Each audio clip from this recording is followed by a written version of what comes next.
మహిళల్ని కదిలించిన, రైతాంగాన్ని కదిలించిన, విద్యార్థులను కదిలించిన, యువకులను కదిలించిన, ఎవరిని కదిలించినా ఒకటే మాట, ఏం సాధించిందని రేవంత్ రెడ్డి సంబరాలు చేసుకుంటుండు, ఈయనకైనా పోయే కాలం గిట్ల వచ్చిందా అని చెప్పి మాట్లాడుకుంటున్నారు. భారతీయ జనతా పార్టీగా అనేక సార్లు ఆ ప్రభుత్వం ప్రజాక్షేత్రంలో మట్టి కలవడానికి సంవత్సరాలు పడితే రేవంత్ రెడ్డి గారి సర్కార్ ప్రజాక్షేత్రంలో అబాసుపాలు కావడానికి, ఎలిసిపోవడానికి, విశ్వాసం కోల్పోవడానికి నెలలు మాత్రమే పట్టిందని చెప్పి ప్రజలు మాట్లాడుకుంటున్నారు. ఎక్కడికి పోయినా ఏ వర్గం కూడా ఏదో రకమైనటువంటి అన్రెస్ట్, ఇక ఈ ప్రభుత్వం చెయ్యదులే అనే ఒక విశ్వాసం స్పష్టంగా కనబడతా ఉంది. దీని నుంచి డైవర్ట్ చేయడానికి హోదాని మరిచి, స్థాయిని మరిచి, ముఖ్యమంత్రి గారు మాట్లాడే భాష కావచ్చు, ప్రతిపక్ష పార్టీల నాయకుల మీద మాట్లాడేటువంటి చిల్లర మాటలు కావచ్చు, తెలంగాణ ప్రజానికంలో ఒక రకమైన బాధ కలుగుతూ ఉంది. మా అధ్యక్షులు కిషన్ రెడ్డి గారిని పట్టుకొని, అంటే ఆ స్థాయి మనిషి మాట్లాడే మాటలు కాదు, DNA టెస్టులు అంటాడు, గుజరాత్ గులాం అంటాడు, రూపాయి తీసుకురాని కిషన్ రెడ్డి ఇక్కడెందుకు, గుజరాత్ కాళ్ళకడ మోకరిల్లవనేటువంటి మాటలు ఏవైతున్నాయో రేవంత్ రెడ్డి అజ్ఞానానికి, అవివేకానికి ఇలా నిదర్శనం కనపడకుండా ఈ మాటలకి, ఆయన యొక్క చేష్టలకి ప్రజాక్షేత్రంలో సందర్భం వచ్చినప్పుడు శిక్ష తప్పదని చెప్పి హెచ్చరిస్తా ఉన్నాం.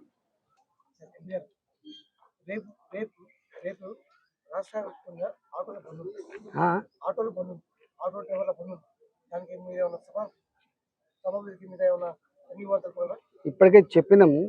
వాస్తవంగా ఎంత బాధ ఇద్దంటే, ఆటో డ్రైవర్లకి సంవత్సరానికి 12,000 రూపాయలు ఇస్తా అని చెప్పి హామీ ఇచ్చిండు. సంవత్సరానికి 12,000 రూపాయల అనేక హామీలలో ఇదొకటి. ఇంతవరకు ఒక్క ఆటో డ్రైవర్కి కూడా ఒక 1,000 రూపాయలు రాలేదు.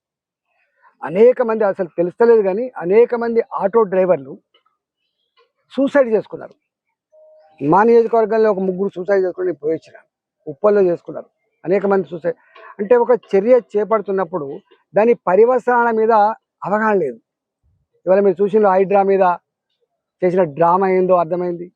మూసి మీద ఎంత దుర్మార్గుడు అంటే, మూసి అట కిషన్ రెడ్డి గారు సూసైడ్ చేసుకుంటే కూడా మూసి ప్రక్షాళన ఆగదనే మాటలు మాట్లాడుతుంటే నీకు ఏం అవగాహన ఉన్నట్టు, నువ్వేం మనిషివా, నువ్వు ఏంది అసలు నాకు అర్థం కాదు.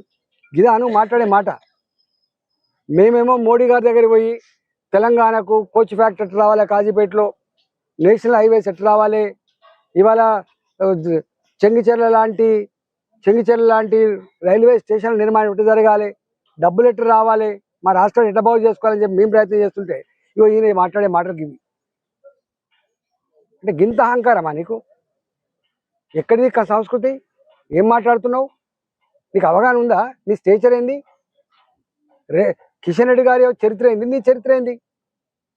అనేక మంది రాష్ట్రంలో ముఖ్యమంత్రులు చేసిన జలగం వెంగళరావు గారు కావచ్చు, కోట్ల విజయభాస్కర్ రెడ్డి కావచ్చు, చెన్నారెడ్డి కావచ్చు, తర్వాత కేంద్ర మంత్రులు అయినరు. కేంద్ర మంత్రి అంటే నువ్వు ముఖ్యమంత్రి కాగానే అందరినీ కళ కనబడకుండా అయిపోయిందా? తప్పకుండా ఆటో డ్రైవర్లు చేసేటువంటి సమ్మెకి, వాళ్ళ న్యాయమైన పోరాటానికి భారతీయ జనతా పార్టీ వాళ్ళకి అండగా ఉంటుంది.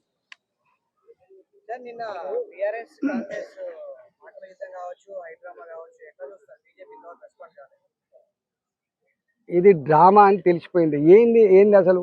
ఇవాళ ఏ పార్టీ అయితే గతంలో అందరి ఫోన్లు, చివరికి ఎమ్మెల్యేల ఫోన్లు ట్యాప్ చేయడం కాదు, వాళ్ళ భార్యల ఫోన్ కూడా ట్యాప్ చేసిండ్రు, వాళ్ళ డ్రైవర్ల ఫోన్ ట్యాప్ చేసిండ్రు, వాళ్ళ గన్మెన్ల ఫోన్ ట్యాప్ చేసిండ్రు. ఇది నడుస్తూనే ఉంది. మళ్ళా గా పార్టీ గురుగుంజ కింద నలిపినట్టుగా మా ఫోన్ ట్యాప్ చేస్తుందని చెప్పి వీలిపోయింది. ఎంత డ్రామా. ఏది ఏమైనా గతంలో ఉన్న ప్రభుత్వం మీద కేవలం ఇది చేయాలి అది చేయాలని చెప్పి కాదు, వీళ్ళ అహంకారాన్ని దెబ్బ కొట్టకపోతే, వీళ్ళ పీడ విరుడు కాకపోతే తెలంగాణ విముక్తి లేదని చెప్పి ఓట్లేసి వీళ్ళు గెలిపించుకున్నారు. ఇంకా మర్చిపోలే. కొట్టకపోతే వీళ్ళ పీడ విరుడు కాకపోతే తెలంగాణ విముక్తి లేదని చెప్పి ఓట్లేసి వీళ్ళని గెలిపించుకున్నారు. ఇంకా మర్చిపోలే వాళ్ళ ఎవరిని మర్చిపోలే. వాళ్ళని కానీ వీళ్ళని కానీ తెలంగాణ ప్రజలు విశ్వసించడానికి సిద్ధంగా లేరు. మీకు చూసిన మొన్న అసలు మేము కూడా ఎక్స్పెక్ట్ చేయలేము. మొన్నటి పార్లమెంట్ ఎన్నికలలో ఇంకా మేము కొంచెం మనం చదువుకొని ఉంటే ఇంకా 4-5 సీట్లు వచ్చాయి. ఒక అజేయమైన శక్తి. ఇలా గెలిచిన పార్టీకి 40% ఓట్లు వస్తే ఇవాళ మాకు 35% ఓట్లు వచ్చినాయి. ఈ తెలంగాణ గడ్డ మీద మొట్టమొదటిసారిగా ఇంత ప్రజాక్షేత్రంలో ఇలా ఆశీర్వాదం పొందినటువంటి మొట్టమొదటి సందర్భం ఈ సందర్భం. కాబట్టి ఇలా రెండు పార్టీల మీద ఇదో డ్రామా కంపెనీ తప్ప వీళ్ళు ప్రజల కోసం చేసేది ఏం లేదు. నీ ఫోను ట్యాప్ అవుతుంది, నా ఫోన్ హామీని సంపూర్ణంగా అమలు చేసిన దాఖలాలు లేవు. మేము హాబిట్ సౌరస్థకు వస్తావా, అసెంబ్లీకి వస్తావా, చర్చకు సిద్ధమని చెప్పి ప్రకటించినాం. కాబట్టి ఇలా ఈ రెండు పార్టీల డ్రామాని విసిగిపోయిన ప్రజలు. తెలంగాణ మెట్రో కానివ్వండి, గోదావరి జిల్లాలు తరలించడానికి చాలా డబ్బు అవుతుంది. దాదాపుగా 1,00,000 కోట్లు కావాలి. ప్రత్యేకంగా ఏం తీసుకొస్తారు మంది ఎంపీలు అని చెప్పి మీకు మిమ్మల్ని అడుగుతున్నాడు, మీ ప్రెసిడెంట్ అడుగుతున్నాడు. రాష్ట్రానికి వచ్చే కాకుండా ప్రత్యేకంగా ఎన్ని నిధులు తీసుకొస్తారు, ఆ దమ్ము ఉందని అడుగుతున్నాడు. అసలు నీకు కేంద్ర ప్రభుత్వం గారి దగ్గర పోయో, మోడీ గారి దగ్గర పోయో నీ ముఖం ఉందా నీకు పోయి అడగడానికి? మేము పోయినాం మొన్న. మేము పోయి తెలంగాణకి ఏమేం కావాలో అవన్నీ మేము రిపోర్ట్. కానీ ఒక్కటి ఏంటంటే, నేను కూడా ఆర్థిక మంత్రిగా పనిచేసిన 5 ఏళ్ళు, ఒక 6 బడ్జెట్ ప్రవేశపెట్టిన. కేంద్రం రాష్ట్రం ఇలా పరిధులు ఏంటి, వచ్చే డబ్బులు ఏంటి, ఇవన్నీ సంపూర్ణమైన అవగాహన లేనున్నా. నేను సంపూర్ణమైన అవగాహన లేదు. చెప్తే 1 గంట అవుతుంది.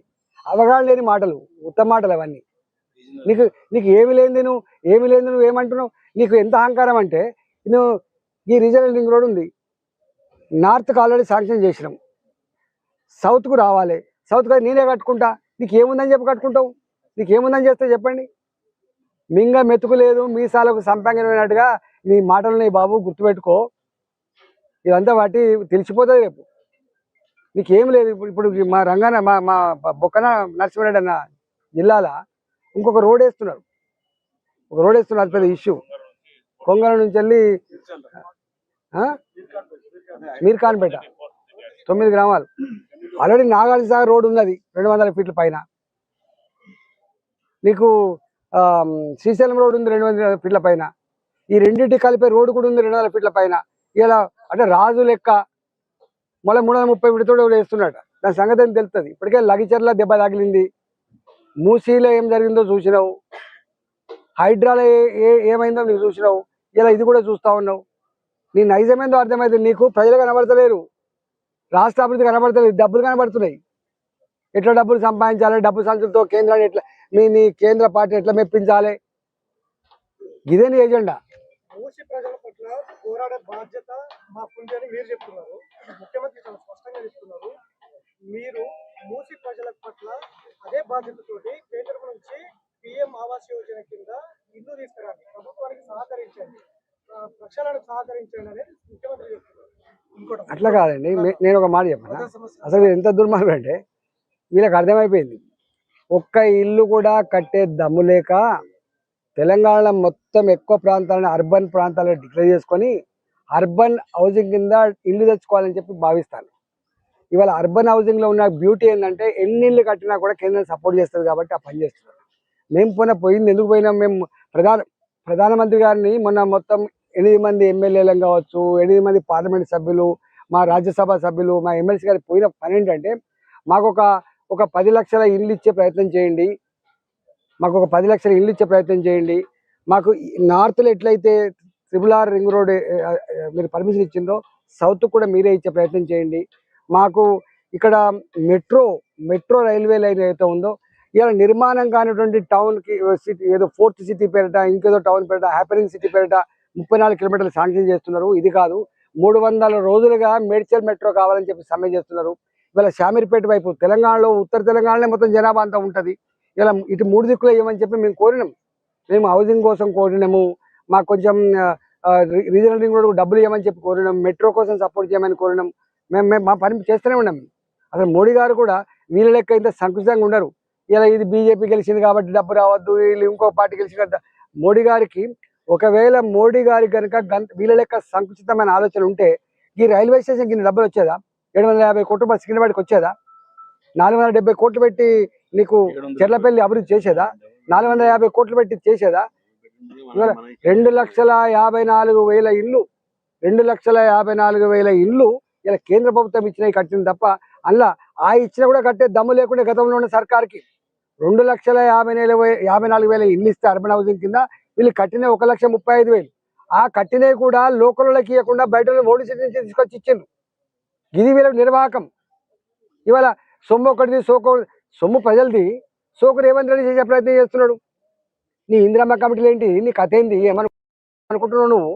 ఇలా కేంద్రం ఇచ్చే ఇండ్లు పేదవాళ్ళ కోసం ఇస్తుంది. నీ అబ్బ జాగిరా ఏంది ఇందిరమ్మ ఇల్లు? అది ప్రధానమంత్రి ఆవాస్ యోజన, నాట్ మోడీ ఆవాస్ యోజన. గుర్తుపెట్టుకో, ప్రధానమంత్రి ఆవాస్ యోజన. అది ప్రధానమంత్రి ఆవాస్ యోజన పేరు మార్చి నీ ఇందిరమ్మ కమిటీలు పెట్టుకొని ఇందిరమ్మ ఆవాస్ యోజన అంటే నడుతుందా? తమాషనా? ఇట్లే బెంగాల్లో కూడా చేసి ఇలా ఏమైందో చూస్తున్నారు. ఈ పిచ్చి వేషాలు బంద్ చేసుకొని ఇలా ఆఫ్టర్ ఆల్ అధికారం ప్రజలు ఇచ్చింది కాబట్టి భూమి మీద నడిచి ఇంత రాష్ట్రాన్ని అభివృద్ధి చేసుకొని ప్రజల ప్రేమను పొందే ప్రయత్నం చేసుకో, కానీ ఈ ఎగిసిపడ్డట్టుగా చేస్తే ఆగమైపోతావు. గుర్తుపెట్టుకో.